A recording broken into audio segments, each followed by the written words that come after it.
From above, the village is a thin green seam in the hills of Mine in Yamaguchi, where the limestone country of Akiyoshidai rolls down into rice and cedar. There is no town center here, only a road that follows the water, and houses set back from it the way old houses are, with their backs to the wind. It is a little after 5 in the morning. The road is empty. No lamp is lit yet. The only movement is the mist lifting off the paddy, slow, the way breath leaves a body in winter, and a single crow crossing from one ridge to the other. 211 people live in this fold of the hills. The youngest, this spring, is 4. The oldest is 91. The road that connects them to the nearest large store runs for 19 kilometers before it reaches a single set of automatic doors. By 5:30, the first window opens. It belongs to a woman named Setsu Kaneko. She is 84. She has lived in this house since she married into it, which was a very long time ago, and she opens the window the same way every morning, with both hands, without hurry, before she has done anything else at all. She is not the only one. Down the road, Yukitani, 79, is already awake, sitting on the wooden step of her entryway in the dark, doing nothing in particular. Across from her, in a house with a steep, mossed roof, Nobuko Arai, 81, has set a small lamp in her window so that anyone passing in the dark knows she is up. 3 women, 1 road. The light has not yet reached the cedar. What follows is a record of a single day in these 3 houses and of the things that are not in them. Because the most striking thing about a house in this hamlet is not what it holds. It is what has been carried out of it, slowly, over years, until what remains is only what a person actually touches.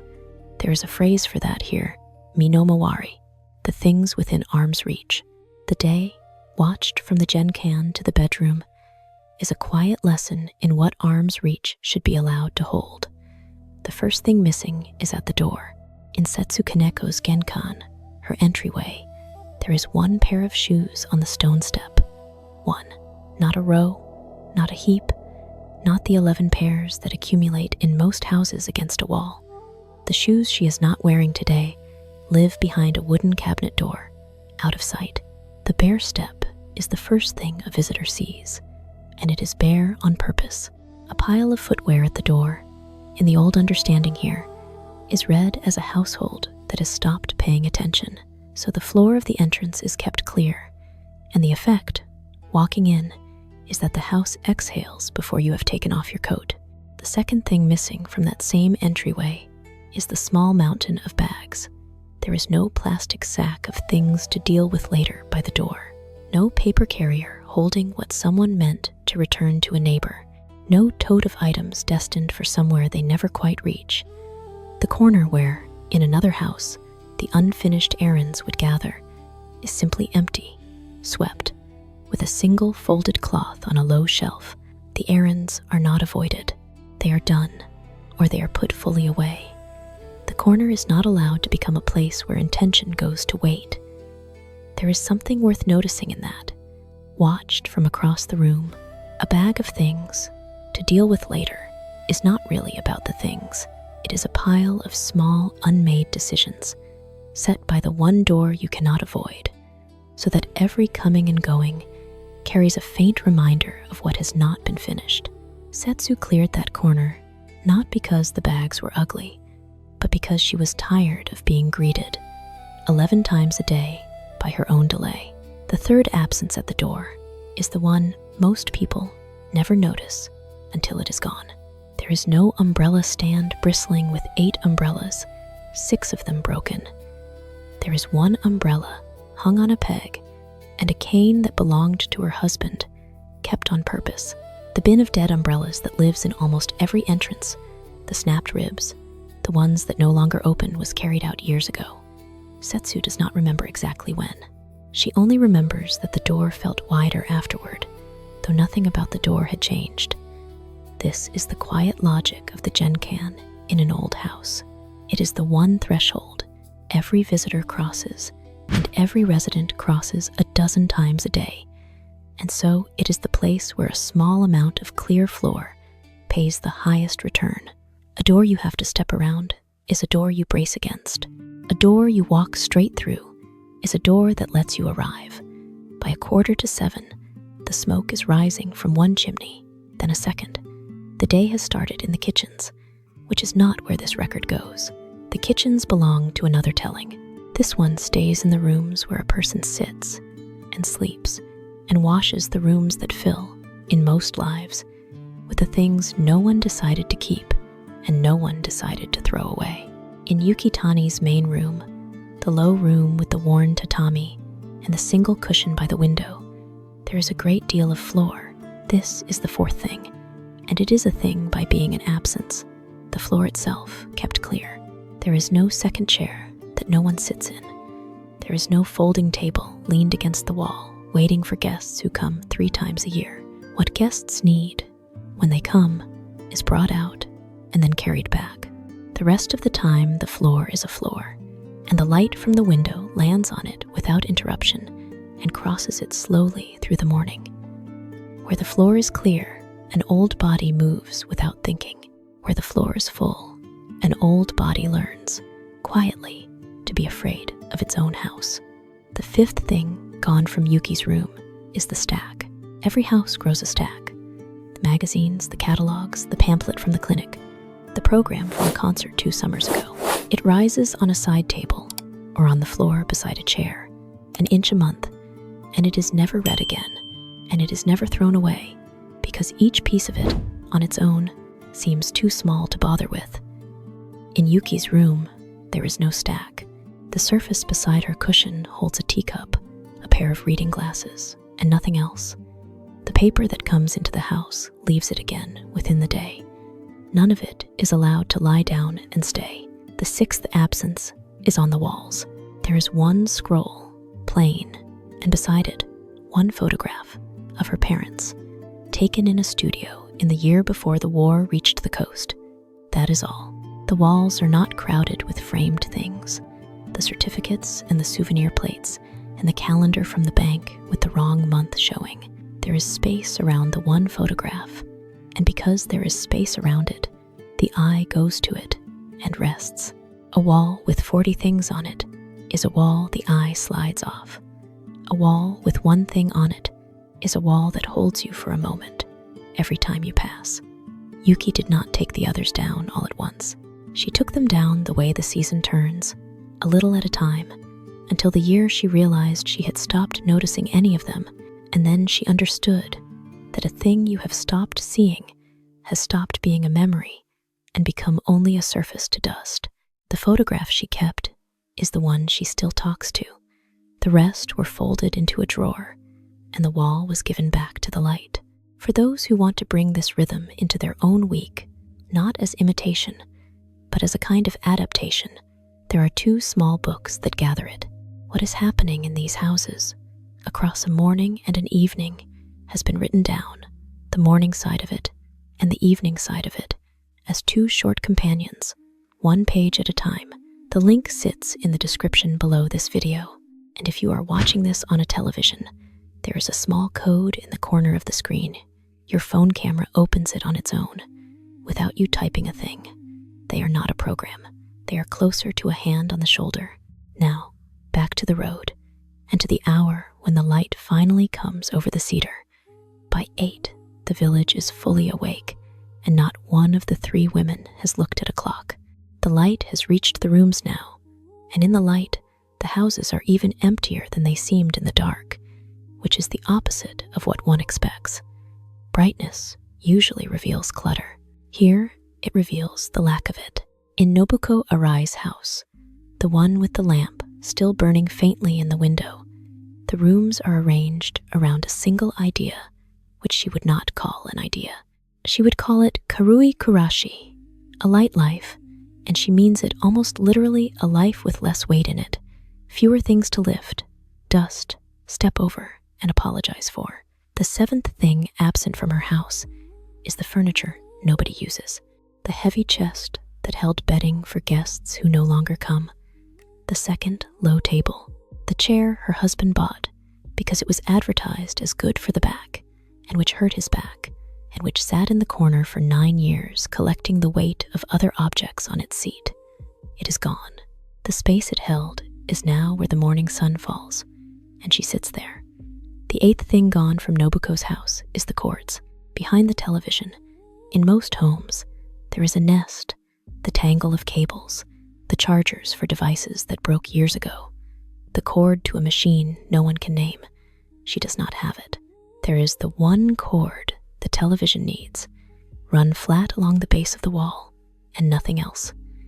The chargers that fit nothing were carried out in a single bag one afternoon.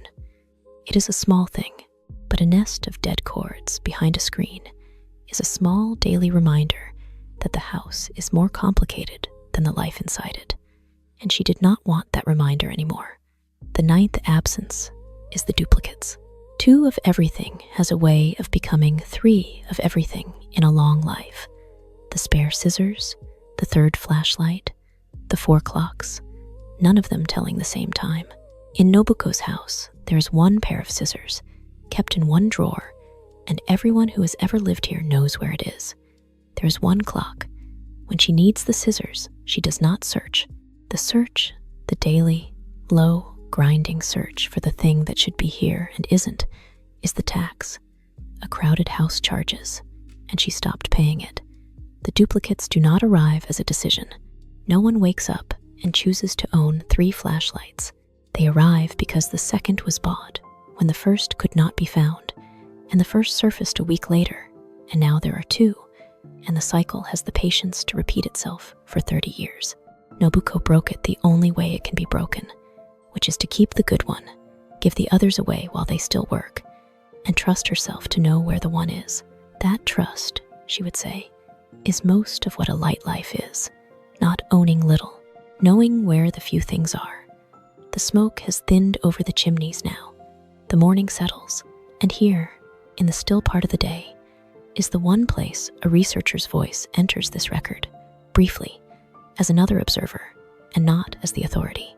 When Darby Saxby and Rena Rapetti at the University of California sent 30 couples through their own homes on camera in 2010, and then measured the stress hormone in their saliva across the following days, they found something they had not gone looking for. The women, and it was the women, specifically, who described their homes with the language of clutter, and the unfinished carried a flatter curve of cortisol through the day, the pattern of a body that never fully stands down. The women whose words for home were restful words showed the opposite, a stress hormone that rose in the morning and fell as it should by night, and a mood that lifted rather than sank as the hours passed. The women in this hamlet have never read that study. They would not use the word cortisol, but a house that lets the body stand down is the house they have been building, by subtraction, for 50 years.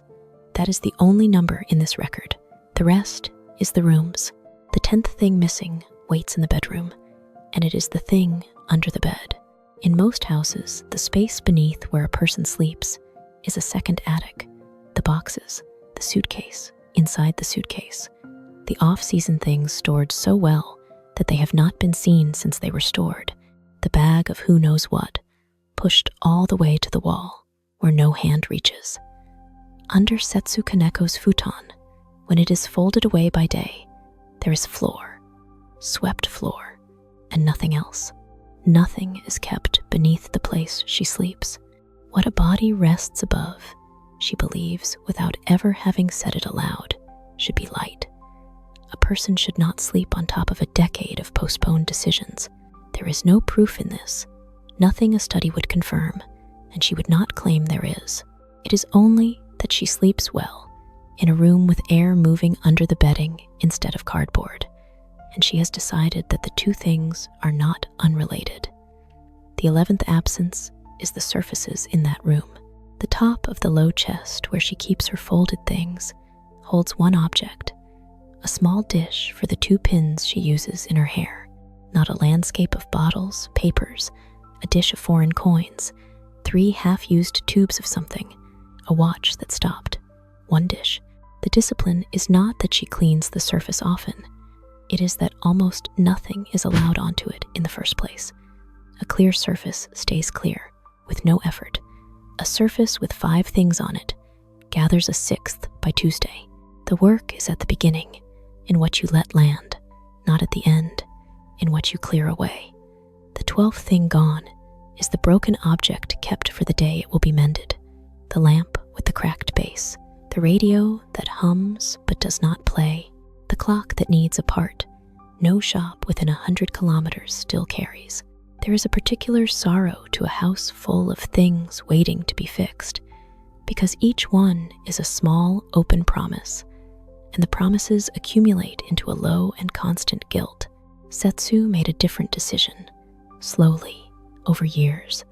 The thing that cannot be mended this season is carried out with thanks, and the room stops asking to be repaired. By the middle of the day, the 3 women have crossed each other's paths twice. On the road, at the standpipe, without arranging to. The houses release them easily because there is so little in the houses to tend. The emptiness is not the goal. The emptiness is what buys the time. A woman who is not managing her possessions is a woman who is free to sit on a step in the dark, or to walk to the standpipe slowly, or to do, in the full sense, nothing. The afternoon belongs to the bathroom, the small washing room with the wooden stool and the deep tub, and to 2 more absences. The 13th thing missing is the graveyard of bottles. The shelf above the basin in most homes holds the products that were tried once and abandoned, the lotion that smelled wrong, the sample that never suited, the bottle with an inch left in the bottom that has been an inch for 3 years. In Yukitani's washing room, there are 4 things on the shelf, and all 4 are used. The empties and the almost empties and the never agains were carried out long ago. The shelf is not a museum of small disappointments. It holds only what the next week will actually touch. The 14th absence is the towels and the linens behind them. A house accumulates towels the way a pond accumulates leaves. The thin gray ones gone hard with age. The set received as a gift and never opened. The ones kept because throwing away a perfectly good towel feels like a small sin, until the cabinet will not close and the door has to be held shut with a knee. Yuki keeps a small number, soft, the ones her hands actually reach for, and lets the rest go to the rag basket or out of the house entirely. The same with the spare bedding, folded down to what one guest, on one rare night, would need, instead of enough for a household that no longer gathers. The cabinet closes. It closes easily, with one hand, on the first try. There is a particular piece, at our age, in a cabinet that closes without a fight, and it is a piece most people never think to want until they have it the same way. You do not think about a door hinge until it begins to complain every time you pass. The light begins to slant. The day is folding back toward the dark it came from, and the 15th thing the one held back to the end, because it is the heaviest and the lightest at once, is not in the genkan or the living room or the bath. It is everywhere, and it is the box. Every long life has the box. Sometimes it is several boxes. The cards from people now gone, the child's first shoe, the letters tied with a ribbon that has lost its color, the keepsakes, too tender to throw away and too painful to open, so they are sealed and stored and carried from house to house, a sealed weight that the heart pays interest on without ever spending. The women in this hamlet have not thrown these things away. That is the part the loud version of this gets wrong. What they have done is smaller and braver. They have kept a few. Setsu keeps one drawer, not one room. Inside it, the cards she actually returns to, the one photograph she takes out on a certain day each year, a single small thing of her husband's that fits in a closed hand.